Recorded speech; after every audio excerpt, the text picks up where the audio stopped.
We are now talking to SB Nation Nets daily writer and reporter Chris Milholen. What's going on, Chris? What's up, guys? How you doing? We are good, man. I mean, obviously, you've been very, very busy. Obviously, with the Nets playing, the Nets are starting to play pretty good basketball. I knew Kevin Durant needed to get his feet under him, playing over there for the United States in the Olympics this coming year. And then obviously James Harden, who hasn't played well in the last week and a half, is starting to figure things out as well. So before we get into the Nets, how are you doing? And tell the fans a little bit about you. How'd you become a writer for SB Nation and for the Nets? First of all, thank you guys for having me on. It's always fun chopping up some hoops. Just coming straight back from the Nets Hawks game. Currently in an Uber, so to kind of trace it all back, how I became a writer, right? So obviously, a lot of people are like, "Oh, hey man, you're 23 years old. How the heck are you in the position you are today?" Simple thing is, you just gotta work hard. That's the number one thing, right? So obviously, all you guys know, especially you guys in the journalism field, you really got to find that niche. And you really just got to just experiment, just experiment with your content. So I did podcasting, I did radio, I did writing. Really found out that I've always had a touch for writing, and especially a personality trait as well, talking with players, asking questions. So that's how I was really able to kind of snap my way into this field. And just overall, I've been with Nets Daily since September of 2018. I covered the G League for 2 years, and then this is my second year of covering the Brooklyn Nets as it is right now. So now you're getting paid by the Brooklyn Nets to do what you absolutely love to do. So that's a great feeling. It's always a fun time. Absolutely. Get to go to games, get to interview the players, get to look high on up at Kevin Durant at his 6'10" frame and his long 74 inch. What's him? What's his length? Wingspan. I mean, he's got a 7'3" wingspan. It's crazy. It's absolutely crazy. It really is. It's like deformed or something. I don't know. So why don't we get into the Nets? Obviously, the beginning of the season, I know it's still very, very early. James Harden hasn't played well. Kevin Durant obviously is trying to get his feet under him. What are your thoughts to the depth of this team, and where do you see this team going as the season progresses? Yeah, that's always a good question because, number one, the biggest thing with this team is that they're still trying to form chemistry and continuity. Those are the big two words that you'll hear Nash and the rest of the Nets players really expressing throughout these first 6 games of the season, 7 games of the season, right? Because the thing is, obviously, the big three, as you guys know, of last season, they only played 8 games together, only a handful of playoff games together. And then when you add guys back in the lineup like a healthy LaMarcus Aldridge, Patty Mills, and just Paul Millsap, those type of veteran role players that could really provide not just veteran leadership or production in the court, which you alluded to, which is the depth. They're one of those teams that are really just trying to find their legs. And obviously, being an older set team in their mid-30s with a lot of their key players, it's going to take them a couple games to really get their legs under them. So that's one of the big things Steve Nash has also been hitting at. Mostly, hey, you got to give us some time. So anyone that's really watched NBA basketball and covered it for a while, everyone knows that veterans usually take around 15 to 20 games to really get into game shape and get into that playing mentality. So right now they're forming chemistry. Tonight was a great step. You heard all the players from Kevin Durant, even Steve Nash even alluded to it, that they're finding that continuity on both ends of the floor, knowing where the guys are, and that they're improving, but it's a process that they can't always just complete. It's going to be a process that's going to really drag on for the remainder of the season, even into the playoffs. One of the most notable things to begin this NBA season has been this new foul rule where you can't draw the fouls as easily to get the free throws on follow-throughs for three-point shots, and the Nets being a very shooting-oriented team. James Harden, we know how much he draws fouls constantly, and oftentimes can get away with it too. Kevin Durant, the same kind of thing. So do you think that's something that's affected a lot of these shooting-type teams as a result, and how long do you think that could last into the season? Yeah, it's interesting, right? Because I feel like right now with the new foul changing rule, especially with the three-point shot, referees and players are both kind of finding their footing with it, right? It's not a perfect type of rule change this is what's a foul now and this is what's not. Both sides are still experimenting with the thing. We saw Harden talk about it, saying that, hey, tonight, like, it's not like he said tonight, even though he had only one free throw, he said, hey, that's not really it's been his focus with this so far. He's kind of just focused on kind of seeing how the game flow goes. And he just wants constant communication with the referees. He wants to just see, hey, today he alluded to right after the game that, hey, like I've seen games on TVs where fouls are called differently in other games, but in our games that, hey, why is this being called this way? So that's kind of been one of the major points. You've seen guys, especially like Trae Young for today, when on the right wing in the third quarter, he got called. He actually drew a 3-point foul. And you see the Nets bench and really all the players on the sideline being like, what the heck was that? There's not really that common ground yet. So it's going to be interesting to see how long will it take the league and the players to really find the common ground with the new rule changes. Chris, you brought up a good point about the veterans not really getting their feet wet till 15, 20 games in. So now that Brooklyn is very thin at the position, LaMarcus Aldridge took a year off, obviously, because of the heart condition he had last year. Blake Griffin goes away for times during the stretch. Brown's playing a ton of minutes with Kyrie Irving obviously not being there. That's a big thing, because obviously with LaMarcus Aldridge, it's surprising how consistent he's been considering the layoff that he had, right? Because obviously he had retired abruptly due to the heart condition he had. And now he's just been automatic from the mid-range. Obviously, that's been his signature shot throughout his whole entire career. And like you alluded to with the bench pieces of Patty Mills and all these other guys, like I said before, it comes down to that finding that continuity and really just knowing how to play together and knowing where the guys are in each spots. Because that's something that's always been a vocal point from training camp to now, especially the Nets putting a heavy emphasis on defense, gang rebounding as well. Obviously, we all know how the Nets are with rebounding. They're not a structured team when it comes to that aspect of the game. But, especially kind of pinpointing on LaMarcus, a couple days ago, I even said on another podcast that he's been my biggest surprise so far this early season of the stretch of games, right? Because, with LaMarcus, he's been consistent on both ends of the floor, especially defense, because during those 5 games when he initially played with the Nets last year, you could tell that in the Nets switching defense, he was a little stagnant with switching his feet. Obviously, he's a slower defender and an aged superstar. But, overall, he's kind of really flipped that switch. Obviously, at the end of the day, he's not the LaMarcus Aldridge that we all know of in Portland or in the early years of San Antonio. He's a 35, 36-year-old LaMarcus Aldridge. So at the end of the day, to get that kind of production from his mid-range, even adding that three-point shot as well, and just find that continuity with James Harden, the pick and roll, and playing in drop coverage, that's just going to be huge for this team.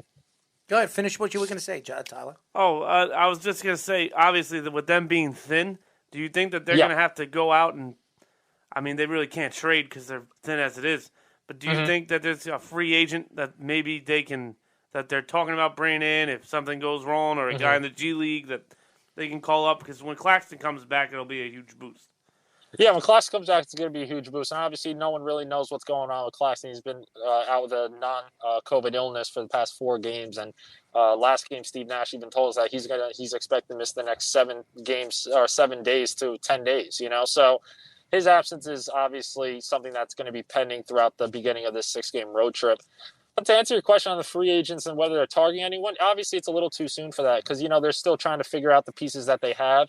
Personally, obviously, as we know, too, the Nets are very aggressive in the buyout market, right after the trade deadline. Obviously, we saw that with Blake Griffin, LaMarcus Aldridge. Obviously, the thing with Kyrie Irving, which I can imagine we're going to discuss and get into, that you just know that the main weakness on this team so far is just the ball handling as well, because you can see Patty Mills has really thrived off the ball in off-the-ball situations. Same thing with Javon Carter. He brings a lot of defense, but you can't really trust him to be that secondary ball handler in the group, especially alongside Patty Mills. So I'd imagine they look into a ball handling route more than anything. But at the end of the day, the Nets have been a poor rebounding team for at least the past 3 years. So I think that they're going to remain steady with what they have. But like I said before, obviously the buyout market's a big sweepstakes. And, in the buyout market, like all of us do know that watches the NBA, the rich get richer in that category. We are talking to SB Nation Nets daily writer and reporter Chris Milholen. Now, Chris, obviously, this is Steve Nash's second year as a head coach, has really no coaching background. You talk about Marks. This is a big year for Sean Marks because last year, I believe it was their best chance of winning a title, being how everything fell the way it should have fell for them to win a title, and they fell short against Milwaukee. They wound up winning a championship. When you look at this team and you look at the pressure that's on, obviously, Sean Marks, he gave away a slew of draft picks for James Harden. And then, obviously, with Steve Nash, with the pressure that he has as a first-time coach and with the players that he has been given without Kyrie Irving, do you think that if they don't go far into the playoffs or they get knocked out early in the playoffs, that Sean Marks could be losing his job, or even Steve Nash might be looking for another position somewhere else? I don't think Sean Marks would lose his job in that situation. I feel like the Nets organization, or Sean Marks took over this Nets organization, right? When they were really just the worst team in the league. There's really no hiding around it. He went from obviously 24 wins to 40 wins to 44 wins And then obviously Atkinson got fired, Jack Vaughn took over, and then now Steve Nash is there. Mm-hmm. And, like you said, there's no hiding from the truth. It's a huge year for Steve Nash because obviously, especially with the loss of Mike D'Antoni, who really ran and had his fingerprints all over the offense last year. Mm-hmm. Anyone who watched Houston Rockets basketball in the 2019-20 season can see that the Nets were running the same exact schemes and everything. Mm-hmm. So now that D'Antoni's gone, Nash has more of Jordan Ott, who is the summer league coach. He admitted that he's going to be kind of filling in as that offensive coordinator type role. But at the same time, Nash is the big type of coach now. You know, he doesn't really have that veteran coach to really lean on or to kind of really break down the offensive schemes. You sure he doesn't want to lean on Amari Stoudemire? Well, I don't know. No, don't get me wrong. They could definitely use Amari Stoudemire on the boards. But, like, outside of that, and they could use Steve Nash's ball handling as well if you really want to go there. But at that same time, you know, it's a huge year for him overall. We all know the reason why the Nets brought in Steve Nash to begin with. It was to manage the personalities. That was the biggest thing before anything because obviously at that time James Harden wasn't there, and it was just Kevin Durant, Kyrie Irving. But obviously, as we all see throughout the chaos that's going on with obviously the Kyrie Irving vaccination mandate and this whole team finding chemistry, big expectations, veteran guys, obviously a lot of personalities and superstars on this team as well. Nash has navigated that shit nearly perfect. And at the end of the day, I really just think that he's starting to really find his footing as a head coach in this league right now. So going to that Kyrie Irving thing, so I think because James Harden has been a big usage rate guy in his career where he's always either first or second to Russell Westbrook in terms of the times he's handled the ball. And a lot of people think it's the reason he gets worn out throughout the season. Now with Kyrie Irving potentially gone for a long time, maybe the whole season if he doesn't get vaccinated, James Harden's going to have to get a lot of ball handling duties. One, do you think that's contributing to why he's struggling right now in terms of scoring points, even though he's still getting assists and rebounds? And two, how big of an issue do you think this is for the Nets in the playoffs and later in the season? Yeah, I think, well, number one, I'm a big believer that James Harden's early season struggles heavily due because he didn't practice really any basketball on the court during the whole offseason. Because the whole offseason, he was recovering from the grade 2 hamstring strain. He was rehabbing throughout the whole entire summer. We've heard that from multiple people, from Harden himself to Nash himself to even Sean Marks himself, from the higher up in the front office. And Harden, obviously, it's a different thing because now with the loss of Irving, he's demanded more to be the Houston Harden, right? Because when he was initially brought in, he was viewed as a luxury, you know, be the main facilitator of the group, rack up assists, create your own shot if you need to in the isolation. And then at the end of the day, with having Kyrie Irving, Kevin Durant, James Harden on the same court together, that just draws so much gravity for guys such as Joe Harris, who has led the league in three-point percentage the past 2 years, and just other guys in the mid-range like we alluded to with LaMarcus Aldridge. And even Blake Griffin, you see him attempting more threes now, even though he's struggling a lot. But, you know, with Harden, I don't really see it too much of a problem. I think that the heavy belief that it's going around right now is that Kyrie Irving is going to return at some point in the year. I can't see him missing the whole entire year. I just can't see it happening. So, you know, when it comes by playoffs, that's the big thing. But the big thing that the Nets have done to really adjust is they're adjusting without Kyrie Irving right now. That's the main reason they made the decision to leave him off the team, you know, not just play away games and practice at home. They wanted him away. They wanted him as a full-time participant, or they didn't want him around the team at all. And that's the best decision you could do because they wanted to see what tools they have missing one of their cornerstone point guards. So overall, kind of just, I think right now to kind of put that emphasis on a postseason worry, obviously there's guys such as the Bucks that pose huge threats. Personally, I think I would favor Milwaukee right now in the postseason based on how obviously they're struggling a little, but the way that roster's built up and filled up with continuity, it's hard to get past that Milwaukee team. It's easily going to be a 7-game series. But, you know, overall, I think the Nets have really done a great job of kind of weighing out their tools and seeing what they got without Kyrie Irving on this team as of now.